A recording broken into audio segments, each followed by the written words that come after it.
कर्माध्यक्ष, वो सबके कर्मों का अधिष्ठाता है, वो देख रहा है तुम क्या कर रहे हो, इसलिए भोगना पड़ेगा। किसी और के देखने की जरूरत नहीं। कर्माध्यक्ष वो परमात्मा, वो देख रहा है तुम्हें। डरो, उससे डरो। पाप कर्म करते समय ध्यान रखो, तुम्हें देख रहा है कोई, वो है परमात्मा। वही कर्माध्यक्ष है, वही न्यायाधीश है, वो स्वयं देख रहा है। किसी की वकालत की जरूरत नहीं, गवाही की जरूरत नहीं, साक्षी की जरूरत नहीं। कर्माध्यक्ष, वो समस्त कर्मों का अध्यक्ष स्वामी तुम्हारे कर्मों को देख रहा है, उसका अवश्य फल तुम्हें देगा। सर्वभूताधिवास, समस्त भूतों में वो निवास कर रहा है, पक्का निवास कर रहा है। साक्षी चेता, वो सबका साक्षी है और चैतन्य घन स्वरूप है। केवलो निर्गुणश्च, वो सतोगुण, रजोगुण, तमोगुण तीनों गुणों से ऊपर उठा हुआ निर्गुण है। निर्गुण का तात्पर्य होता है गुणातीत। गुणातीत माया के इन तीनों गुणों से ऊपर, सबको चेतना प्रदान उसी से होती है। चैतन्य शक्ति उसी से जागृत होती है। एको वसी निष्क्रियाणाम बहुनामेकम बीजम बहुधा यह करोति तमात्मस्थम येनु पश्यन्ति धीरास्तेषां सुखम शाश्वतम नेतरेषाम। जो अकेला एक अनंत ब्रह्मांडों में, अनंत भूतों में, अनंत शक्तियों में अपनी शक्ति का संचार करता है, वो सबका शासक एक ईश्वर है। वो प्रकृति को बीज रूप से अनेक रूपों में परिणित करके विराजमान है। ये सब वही साक्षात विराजमान है, वही प्रकट रूप में दिखाई दे रहा है, वही अप्रकट सबके हृदय में विराजमान, सबसे परे, सब में भरे, सबसे परे और सब में भरे। जो सबसे भरे वही सबसे परे, जो सबसे परे वही सब में भरे। यह रहस्य रघुनाथ कर बेगी न जाने कोई, और जो जाने रघुपति कृपा तो सपने मोह न होए। जो ऐसे परमेश्वर का अनुभव कर लेता है वो सदैव परमानंद में मगन रहता है। तेसाम सुखम शाश्वतम नेतरेषाम, जो सबसे परे, सब में भरे, ऐसा अनुभव कर ले। यो माम पश्यति सर्वत्र सर्वम च मयि पश्यति तस्याहम न प्रणश्यामि सच में न प्रणश्यति। वो कभी मेरे से दूर नहीं होता, मैं कभी उससे दूर नहीं होता। जो ये जान जाता है सब में श्री भगवान है और सब श्री भगवान में है। विराट रूप भगवान में सब वास कर रहे, सूक्ष्म रूप भगवान सबके हृदय में वास कर रहे हैं। नित्यो नित्यानाम चेतनश्चेतनानाम एको बहुनाम यो विदधाति कामान तत्कारणम सांख्य योगाधिगम्यम ज्ञात्वा देवम मुच्यते सर्वपासई। देखो ये वेद है, इसको समझ लोगे तो कभी संशय नहीं होगा।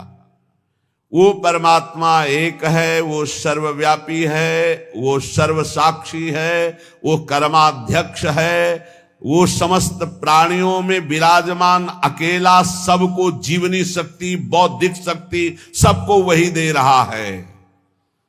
जो एक नित्य चेतन परमात्मा है वही तुम्हारे कर्मों के फल का विधान करने वाला है। इसलिए बहुत शीघ्र ज्ञान योग से, कर्म योग से, भक्ति योग से उस परमात्मा को प्राप्त कर लो और जीवन मुक्त हो जाओ। सबके कारण रूप परम देव परमात्मा को प्राप्त कर लिया तो समस्त बंधनों से मुक्त हो जाओगे। ज्ञात्वा देवम मुच्यते सर्वपासई है, सर्व बंधनों से मुक्त हो जाओगे। जीवन का परम लक्ष्य वेद कहता है, श्वेता श्वेतर वेद, आपको भगवत प्राप्ति इसी जन्म में करनी, और कोई जन्म नहीं है। बार बार अन्य योनियों में जाने पर तुम कोई नया कर्म नहीं कर सकते, केवल मनुष्य जीवन में भगवत प्राप्ति कर सकते हो। वो भगवत प्राप्ति किसी और की उपासना से नहीं होगी, महापुरुषों के चरणों की उपासना से, एकमात्र भगवान की उपासना। रहुगणित तत्प्रसान याति न चेज्या न निरूपणात् गृहाद्वा न छंदसा नैव जलाग्नि सूर्यो बिना महात्पाद रजो अभिषेकम। तो ये कह रहे हैं। और कोई उपासना से इनकी प्राप्ति नहीं होने वाली। अगर आप समझते हो कि अन्य कोई, तो इनका प्रवेश ही नहीं है। न तत्र सूर्यो भाति न चंद्र तारकम, न सूर्य का वहां प्रवेश है न चंद्रमा का प्रवेश है कि अपने प्रकाश सहित पहुंच जाए परम धाम में, ब्रह्मधाम में, ब्रह्म स्वरूप में। न तत्र सूर्यो भाति न चंद्र तारकम नेमा विद्यतो भांति कुतोयम अग्नि, न अग्नि न बिजली न चंद्रमा न सूर्य, इन तेज त्रिभुवन को प्रकाशित करने वालों की सामर्थ्य नहीं कि उसमें प्रवेश पा सके। तमेव भांतम अनुभाति सर्वम तस्या भाषा सर्वमिदं विभाति, क्योंकि ये सब उससे प्रकाशित होते हैं, उसी परमात्म तत्व से। इसलिए जो सबका परम प्रकाशक है उस परमात्मा की प्राप्ति इसी देह में, मनुष्य देह में आप कर सकते हैं। जो इस मनुष्य देह को प्राप्त करके भगवत प्राप्ति नहीं करता है वो अपना भारी पतन कर रहा है। पर भगवत प्राप्ति कौन कर सकता है? जिसको कोई भी त्रिभुवन का भोग ललचाए ना, भ्रष्ट ना कर पाए। ये तैयारी करनी पड़ेगी ये सत्संग से। और पक्का हमने देखा है, पक्का देखा है और देख रहा हूं, जैसे जैसे सत्संग हो रहा है, जैसे जैसे भजन हो रहा है, जैसे जैसे बात समझ में आ रही, तो सबसे बड़ा तूफान जीवन का होता है नवयौवन अवस्था। बहुत ध्यान से प्रसंग सुनना है। जब तक भोगों की आसक्ति आपके अंदर किसी भी भोग की रहेगी तब तक आपको भगवत प्राप्ति का उत्साह नहीं होगा। एक बार ये जो प्रसंग चल, एक बार नचिकेता नाम के ब्रह्म ऋषि के पुत्र थे वो, तो उनका जन्मोत्सव मनाया जा रहा था। तो जन्मोत्सव में अब वो ब्रह्म ऋषि थे तो बहुत से ब्रह्म ऋषियों को बुलाया, मंत्रोच्चारण हुए वेदों के, फिर गौवें दान की। तो नचिकेता ने देखा गलत हो रहा है, उन्हीं का जन्मोत्सव था। अच्छी अच्छी गौवें गौशाला में रख ली गई हैं और जो कम दूध देती हैं या जो दूध देना छोड़ने वाली हैं वो गौवें दान की जाए। तो उन्होंने दान करते समय ही पिता से कहा कि मुझे ये आपकी दान पद्धति ठीक नहीं लग रही। ऋषि पुत्र ऋषि थे तो एक तरह से पिता का अपमान हो रहा है और पिता की निंदा हो रही है। उन्होंने कहा आप ये ऐसी दुबली पतली गौवें दान कर रहे हो, स्वस्थ गौवें, नई ब्याई हुई गौवें आप दान नहीं कर रहे हैं। ये दान पद्धति के विपरीत आप दान क्यों कर रहे हैं? गौवें किसके लिए रखे हैं? मेरे लिए ना, मैं पुत्र हूं ना, तो आप दान मेरे लिए ही तो कर रहे हैं। तो आप ऐसा दान क्यों कर रहे हैं? तो मेरे को किसको देते हैं? मेरे लिए गौवें तो मेरे को किसको देते हैं? तो उनका तुम्हें मृत्यु को देता हूं, जा। बड़े क्रोध में हुए और जा यमपुरी की यात्रा कर। और वो ब्रह्म ऋषि, एक एक शब्द सत्य होता है सत्य बोलने वालों का, तत्काल यमपुरी के लिए नचिकेता। अब अपराध था नहीं इसलिए सशरीर यमपुरी गए। अब जो ही यमपुरी में पहुंचे तो जो 12 महाभागवत है उनमें एक धर्मराज जी को भी कहा गया है। पापियों के लिए वो यम भयानक रूप है और धर्मात्माओं के लिए धर्मराज स्वरूप है।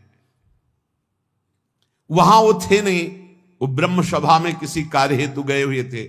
उनकी पत्नी ने आतिथ्य सत्कार करते हुए नचिकेता को वहां रखा कि जब तक धर्मराज जी नहीं आते हैं तब तक आप विराजमान रहिए। धैर्यपूर्वक वहां रहे। जब धर्मराज जी आए तो उनको कुछ बताना नहीं होता, वो सर्वज्ञ है। तत्काल देखा कि हाँ इनका कैसे आगमन हुआ, जान गए, बहुत प्रसन्न हुए।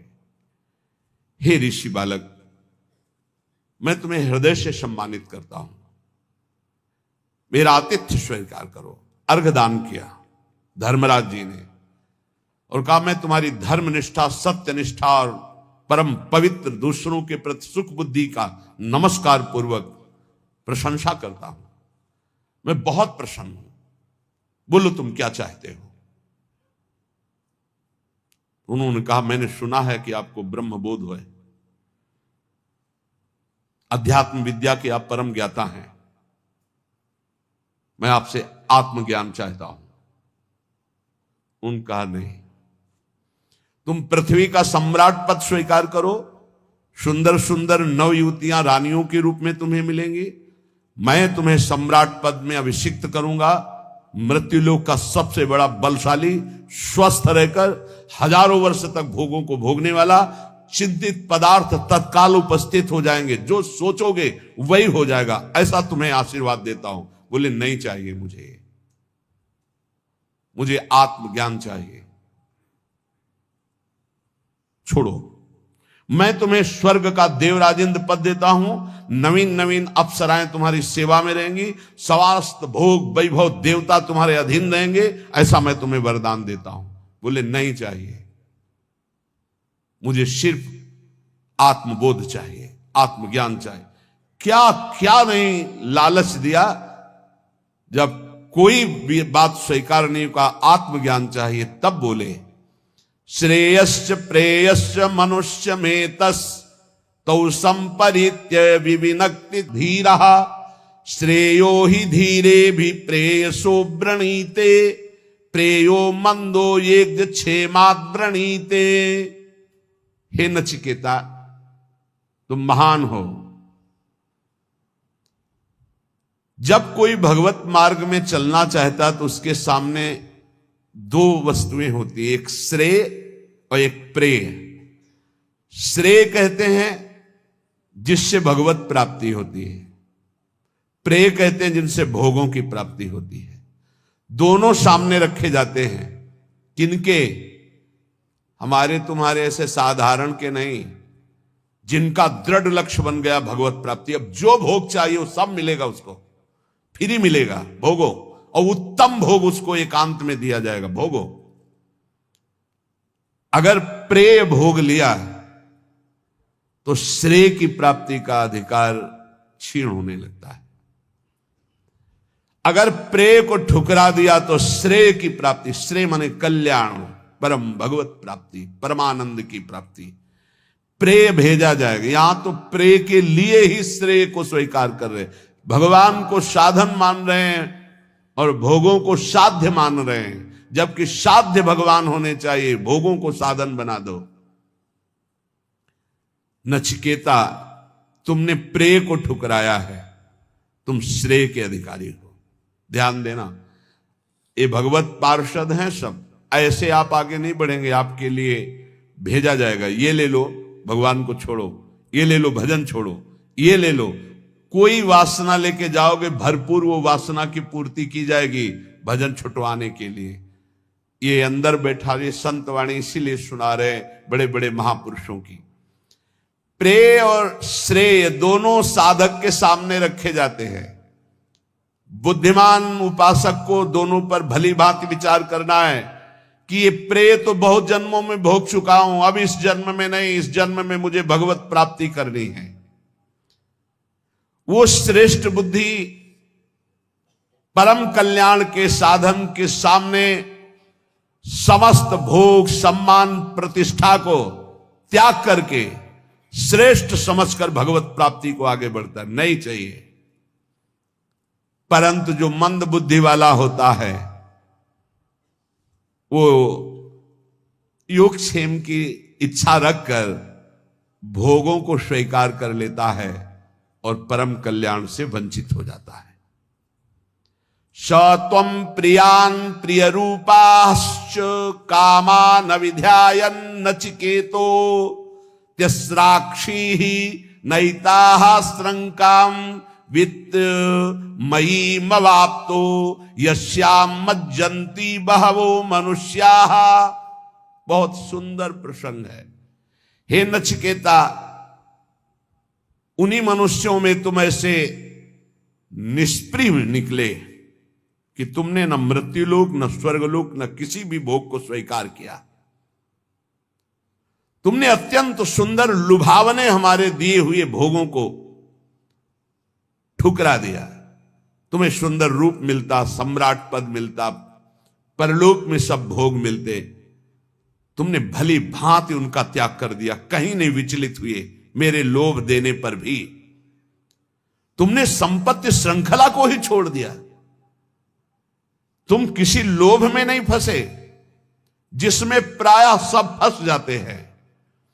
अविद्याया मंतरे वर्तमानाः स्वयं धीराः पंडितम मन्यमानाः द्रम्यमाणाः पर्यन्ति मूढ़ा अंधेनैव नीयमाना यदान्धाः। ये अज्ञान के द्वारा ग्रसित लोग अपने को बुद्धिमान और विद्वान मानने वाले ये भोगों में कैसे फंस जाते हैं। ये मूर्ख हैं जो भगवान को प्राप्ति के इस मानव देह में तप और संयम जितेंद्रियता का त्याग करके ये भोगों में फंस जाते हैं, फिर नाना योनियों में भटकते हैं, ठोकरे खाते हैं। इनकी वही दशा है जैसे अंधे के पीछे कोई अंधा लाठी पकड़कर चले, दोनों कुएं में गिर जाएं। ऐसे ये अपने को समझते तो बुद्धिमान है, विद्वान है, पर जो भोगों में रत है वो मूर्ख हैं। वो नाना योनियों में भटकेंगे और उनके पीछे चलने वालों की वही दशा होगी जो अंधे की लाठी पकड़ करके अंधा चलता है तो दोनों कुएं में गिरते हैं।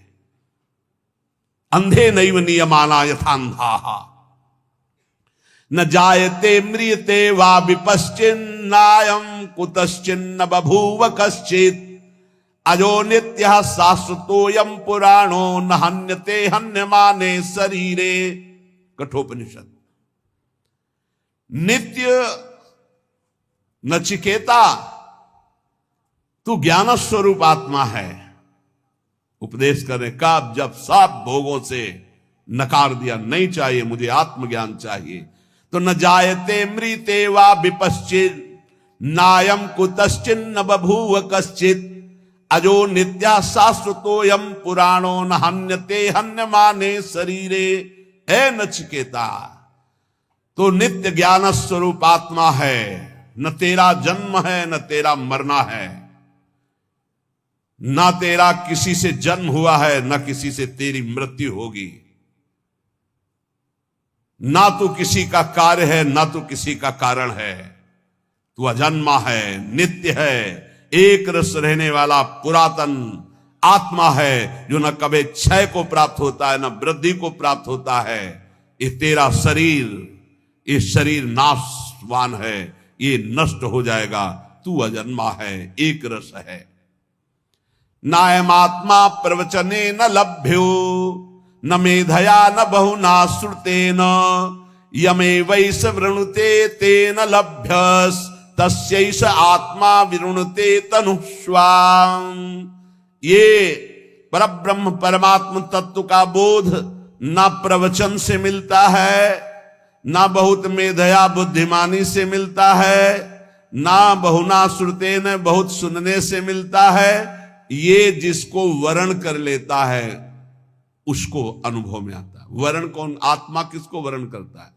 गुरुदेव रूप से आत्मा जिसे वर्ण, आत्मा हरिवंश प्रगट परमानंद श्री हरिवंश प्रमाणमनम, जिसे गुरुदेव स्वीकार कर लेते हैं और जब गुरुदेव उसका बोध कराते हैं तो बोले यमे वैस वृणुते तेन लभ्यस्तस्यैष आत्मा विरुणते तनुस्वाम। इसीलिए कहा मोक्ष मूलम गुरु कृपा, मंत्र मूलम गुरु वाक्यम।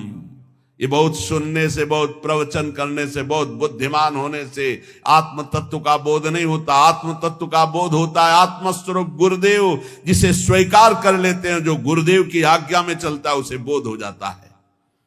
वो परमात्मा उसको स्वीकार कर लेता है, उसके हृदय में अपने आप को प्रकाशित कर देता है। मोक्ष मूलम गुरु कृपा। ना विरतो दुश्चरितान ना शांतो ना समाहितः ना शांत मानसो वापी प्रज्ञाने नैनमाप्नुयात्। हे नचिकेता, सूक्ष्म बुद्धि के द्वारा भी उस आत्म तत्व को नहीं जाना जा सकता, क्योंकि वो बुद्धि के जानने में आने वाला तत्व नहीं है। गोस्वामी तुलसीदास जी, राम अतर्क बुद्धि मन बानी यह हमार मत सुनहु भवानी। बुद्धि, मन, वाणी, इनकी तर्कना राम जी तक नहीं पहुंच सकती। राम जी आके इसमें विराजमान हो जाते हैं। बिल्कुल वही बात, न प्रवचन सुनने से, न प्रवचन करने से, न बहुत बुद्धिमान होने से परमात्मा की प्राप्ति कर ले, ऐसी बात नहीं है। परमात्मा जिसे स्वयं गुरु रूप से वर्ण करके कृपा करता है, उसके हृदय में वो बोध रूप से प्रकाशित हो जाता है। और बहुत बढ़िया बात कह रहे हैं, उस परमात्म तत्व को न शुभ साधनों से प्राप्त किया जा सकता है और न अशुभ आचरणों से उसको छोड़ा जा सकता है। इसीलिए जो सिद्ध हो जाते हैं, फिर उनके ऊपर वेद शासन नहीं रहता। कह रहे, नाविरतो दुश्चरिता न शांतो न सबाहिता। जो अपने स्वरूप को गुरु कृपा से प्राप्त हो गया है, तो वो शुभ आचरणों से प्राप्त नहीं हो सकता और अशुभ आचरणों से उसकी निवृत्ति नहीं हो सकती। वो अपने स्वरूप में ही रहता है। जो अशांत चित्त है, जिसने अपनी मन और इंद्रियों को समर्पित नहीं किया गुरुदेव के चरणों में, उसे प्राप्त नहीं कर सकता। अशांत चित्त, कभी मन मानी नहीं, अपने इंद्रिय और मन को गुरु आज्ञा। इसलिए उपनिषद पढ़ के देखो, 12-12 वर्ष तक कई ऐसे प्रसंग आते हैं, गए हैं ब्रह्मबोध करने, कहा जाओ गाय चराओ जाके। बहुत वर्षों तक उनकी परीक्षा हुई गाय चराने की। 15 दिन में मिलते रहिए, जंगल में जाइए, 15 दिन बाद आए, बड़ा शरीर स्वस्थ। तुम्हारा शरीर स्वस्थ कैसे है? गुरुदेव भिक्षा मांगकर पा लेते हैं और गाय चराते हैं। किसने आदेश किया था भिक्षा मांगने का? हमने तो सिर्फ गाय चराने का आदेश किया था। शब्दों पर गलती हुई। गुरुदेव भिक्षा मांगकर गुरुदेव को अर्पित करके उनके आदेशानुसार पाया जाता है। आपने तो बड़ा अपराध कर दिया। आगे से गुरुदेव भिक्षा नहीं मांगेंगे, आ जाओ गाय चराओ। फिर कुछ दिनों बाद आए, फिर स्वस्थ। कैसे स्वस्थ कैसे हो? तुम्हारी हड्डी हड्डी सूखी क्यों नहीं? गुरुदेव गाय का दूध ले लेता हूं, बहुत हजारों गाय हैं, गाय तो मेरी है, तुम्हारा अधिकार दूध पीने का कैसे? मैंने आदेश किया? नहीं गुरुदेव, बिना आदेश के हमारी गायों का दूध लेना मतलब चोरी करना, यह अपराध है। जी जाओ गाय चराओ। फिर काफी दिनों बाद आए तो फिर स्वस्थ। स्वस्थ कैसे हो? गुरुदेव बछड़ों से जो फेन गिरता है तो हजारों गाय में फेन चाट लेता हूं, इसलिए प्राण पोषण होता है। हमारे बछड़े बड़े दयालु हैं, तुम्हें इस दशा में देख करके वो दूध अधिक गिरा देते, फेन गिरा देते, इसलिए चाट लेते। आज से वो भी नहीं चाटोगे? जी गुरुदेव। अब सब मना हो गया। एक दिन बहुत भूख लगी, आक अकौड़ा, उनको पता नहीं था कुछ जंगलों का, तो उन्होंने आक के फूल और पत्ते काफी चबा लिए। वो जहर होता है, आंखें अंधी हो गई, वो एक कुएं में गिर गए। और उन्होंने पुकारा गुरुदेव गुरुदेव गुरुदेव। जब नियत समय पर गुरुदेव के लिए पहुंचे तो गुरुदेव की पुकार जो उनके हृदय में हुई वो उनको झंकृत की। उन्होंने कहा कि खोज करो, कुछ संकट है शिष्य पर। गौएं खोजी गई तो जिस दिशा में मिली वहां आवाज लगाई गई, तो एक कुआं से आवाज आ रही थी, गुरुदेव गुरुदेव। नजदीक पहुंचे, उनका बेटा तुम्हारी ये दशा कैसे हुई, कुएं में कैसे गिर गए? तो उनका गुरुदेव मुझे पता नहीं, मैंने किसी वृक्ष के पत्ते और फूल पा लिए। तो उनका आज्ञा कहां थी? आज्ञा के विरुद्ध क्यों किया? तुम्हें उपवास करना चाहिए था। तो गुरुदेव आखिरी गलती, अब जीवन में कभी गलती नहीं होगी, मेरी आंखें चली गई हैं। तो उनका मैं अभी मंत्र तुम्हें देता हूं, अश्वनी कुमार देवताओं के वैद्य आएंगे और तुम्हें औषधि देंगे, अभी तुम दिव्य नेत्र वाले बन जाओगे। गुरुदेव ने मंत्र उच्चारण किया, अश्वनी कुमार आ गए। अश्वनी कुमारों ने कुएं की रचना की और कहा इसे पाओ। बोले कदापि नहीं, बहुत त्रुटि हो गई। अब जब तक गुरुदेव आदेश नहीं करेंगे तब तक जबान में कुछ नहीं रखूंगा। गुरुदेव ने कहा पा लीजिए, हमारी ही आज्ञा से सब हो रहा है। तब उन्होंने जो ही पुआ पाया, दिव्य नेत्र उनके जागृत हो गए, बाहर आए। गुरुदेव ने हृदय से लगा, जो ही हृदय से लगाया, चारों वेदों का ज्ञान अपने आप हो गया, कभी पढ़ाना नहीं पड़ा। गुरु कृपा ही केवलम। सूक्ष्म बुद्धि के द्वारा भी इस परमात्म तत्व को मनुष्य नहीं प्राप्त कर सकता। ना विरतो दुश्चरिता, ना शांतो, ना समाहिता, ना समाहिता, समाहित बुद्धि से भी नहीं, बुरे आचरणों से इसकी निवृत्ति नहीं हो सकती। ये उसी को प्राप्त होता है जिस पर गुरु कृपा होती है। जो अशांत है, जो अजितेंद्रीय है, जो मनमानी आचरण करता है, वो कभी ब्रह्मबोध प्राप्त नहीं कर सकता है। आत्मानः रथिनम विद्धि शरीरः रथमेवतु बुद्धिम तु सारथिम विद्धि मनः प्रग्रहमेव च। हे नचिकेता, तुम ऐसा समझो कि जीवात्मा रथी है, रथ का स्वामी है। शरीर ये रथ है, बुद्धि सारथी है, और इंद्रियाणि हयानाहुर विषयास्तेषु गोचरान। इंद्रियां घोड़े हैं और विषय वो रास्ता है जहां इंद्रिय रूपी घोड़े ले जाते हैं। बहुत सुंदर। इंद्रियों के घोड़ों की आत्मेन्द्रिय मनोयुक्तम भोक्त्याहुर्मनीषिणः। इंद्रियों रूपी घोड़ों की लगाम मन है। बहुत सुंदर रूपक से वर्णन कर रहे हैं। शरीर एक रथ है, इसमें बैठा हुआ रथी जीवात्मा है, इंद्रिय इसके घोड़े हैं, मन इसकी लगाम है। इन घोड़ों के चलने का रास्ता शब्द स्पर्श रूप रसगंध, ये 5 विषय हैं जिनमें मना कष्टानि इंद्रियाणि प्रकृति स्थानि कर्षति। जीवात्मा जो भूला हुआ अपने स्वरूप को है, बुद्धि लगाम ढीली की है, इंद्रिय रूपी घोड़े विषयों में भाग रहे, दुर्गति, पक्का दुर्गति। यस्त्व विज्ञानवान भवत्युयुक्तेन मनसा सदा तस्येन्द्रियाण्यवस्यानि दुष्टास्वा इव सारथे। जो विवेकहीन है, गुरु कृपा का आश्रय नहीं लिए है, उसकी बुद्धि रूपी सारथी बहुत ही नशे में होती है। वो ऐसे लगाम ढीली किए रहती है, मन रूपी लगाम, जहां मन जाना चाहे। वो इंद्रिय रूपी घोड़े खूब विषयों में विचरते और मनमाना पाप करते हैं और सर्वनाश कर देते हैं, रथ का भी और रथी की तो दुर्गति ही हो जाती है। वस्तु विज्ञानवान भवति युक्तेन मनसा सदा तस्येन्द्रियाणि वश्यानि सदस्वा इव सारथे। जो गुरु कृपा पात्र है वो विवेकवान होता है। विवेकवान सारथी मतलब प्रवीण सारथी, लात लगा करके लगाम को बिल्कुल कसे, इंद्रिय रूपी घोड़े उधर ही जिधर इशारा, अन्यथा नहीं, वहीं रोक दिया। वस्तु विज्ञानवान भवति, गुरु कृपा से जो तत्व को जानता है, युक्तेन मनसा सदा, युक्ति से मन रूपी लगाम को खींचे हुए है, तो तस्येन्द्रियाणि वश्यानि, इंद्रिय रूपी घोड़े उसके वश में हैं। सदस्वा इव सारथे, अब सारथी के अनुसार वो सही मार्ग में चलते हैं। इसलिए यस्त्व विज्ञानवान भवत्यन्य मनस्कः सदा शुचिः न सत्पदमाप्नोति सह सारम चाधिगच्छति। कोई सदा विवेकहीन बुद्धि वाला, असंयत चित्त, अपवित्र रहने वाला कभी भगवत प्राप्ति नहीं कर सकता।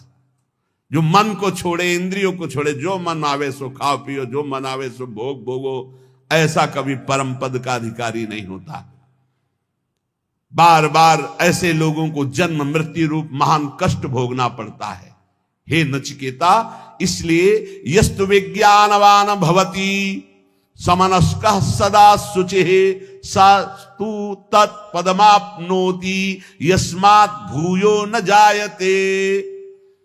जो सदैव गुरुजनों का सेवन करता है, वो सावधान बुद्धि वाला, संयत चित्त इंद्रिय रूपी घोड़ों को अपने वश में किए हुए, पवित्र हृदय, पवित्र शरीर, वो ऐसे परम पद को प्राप्त होता है जहां जाने के बाद फिर आना नहीं होता।